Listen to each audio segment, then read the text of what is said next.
মুস্তাফিজুর রহমানকে আইপিএল থেকে বাদ দেওয়ার নির্দেশ দিয়েছে ভারতীয় cricket board BCCI. IPL franchise Kolkata knight রাইডার্সকে তাদের স্কোয়াড থেকে বাংলাদেশের কাটার মাস্টারকে ছেড়ে দেওয়ার জন্য বিসিসিআই থেকে জানানো হয়েছে। সিদ্ধান্তের পেছনে কারণ হিসেবে বিসিসিআই সাম্প্রতিক সময়ে সৃষ্ট রাজনৈতিক ও সামাজিক বিতর্ক এর কথা উল্লেখ করেছে। পদ্মা সেতু, মেট্রো রেল এবং এলিভেটেড এক্সপ্রেসওয়ে নির্মাণের গর্বিত অংশীদার বসুন্ধরা সিমেন্ট। বিষয়টি নিশ্চিত করেছে বিসিসিআইয়ের সেক্রেটারি দেবজিৎ সাইকিয়া। এমন তথ্যই জানাচ্ছে the new Indian express, the economics time সহ একাধিক ভারতীয় সংবাদ মাধ্যম। গত মাসে অনুষ্ঠিত আইপিএলের নিলামে বাংলাদেশ থেকে 7 জন ক্রিকেটারের নাম থাকলেও দল পান কেবল মুস্তাফিজুর রহমান।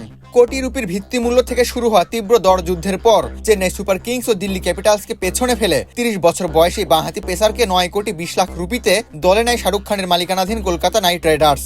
আইপিএলের ইতিহাসে এটিই কোনো বাংলাদেশি ক্রিকেটারের সর্বোচ্চ দামে বিক্রি হওয়ার রেকর্ড। মুস্তাফিজের এই দলভুক্তির পর থেকে আইপিএলের নতুন মৌসুমে তাকে খেলতে দেখার অপেক্ষায় ছিলেন বাংলাদেশের ক্রিকেট প্রেমীরা। তবে একই সঙ্গে ভারতের বিভিন্ন মহলে আইপিএলে বাংলাদেশি ক্রিকেটারের অংশগ্রহণ নিয়ে বিতর্ক শুরু হয়। সামাজিক যোগাযোগ মাধ্যমে একাংশ ভারতীয় সমর্থক ও সাধারণ মানুষ কলকাতা নাইট রাইডার্সকে বয়কটের ঘোষণা দিতেও শুরু করেন।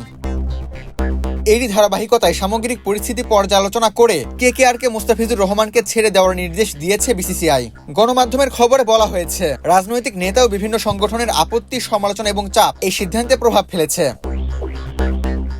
এ বিষয়ে বিসিসিআইয়ের সেক্রেটারি দেবজিৎ সাইকিয়া বলেন, সাম্প্রতিক সময় রাজনৈতিক ও সামাজিক পরিস্থিতি বিবেচনায় নিয়ে কেকেআরকে মুস্তাফিজুর রহমানকে ছেড়ে দেওয়ার নির্দেশ দেওয়া হয়েছে। সংবাদ সংস্থা পিটিআইকে তিনি আরও জানান, প্রয়োজনে কেকেআর বিকল্প খেলোয়াড় চাইতে পারবে। ফ্র্যাঞ্চাইজি চাইলে রিপ্লেসমেন্ট খেলোয়াড়ের জন্য আবেদন করতে পারবে এবং আবেদন এলে বিসিসিআই সেই অনুমতি দেবে, যোগ করেন সাইকিয়া। এদিকে ভারতীয় ক্রিকেট বোর্ডের এই নির্দেশনা নিয়ে এখনো আনুষ্ঠানিক কোনো বিবৃতি দেয়নি কলকাতা নাইট রাইডার্স। তবে আসন্ন আইপিএল মৌসুম শুরুর আগে ফ্র্যাঞ্চাইজিটি বোর্ডের সিদ্ধান্ত মেনে নেবে বলেই ধারণা করা হচ্ছে। আবু তালহা, বাংলাদেশ প্রতিদিন।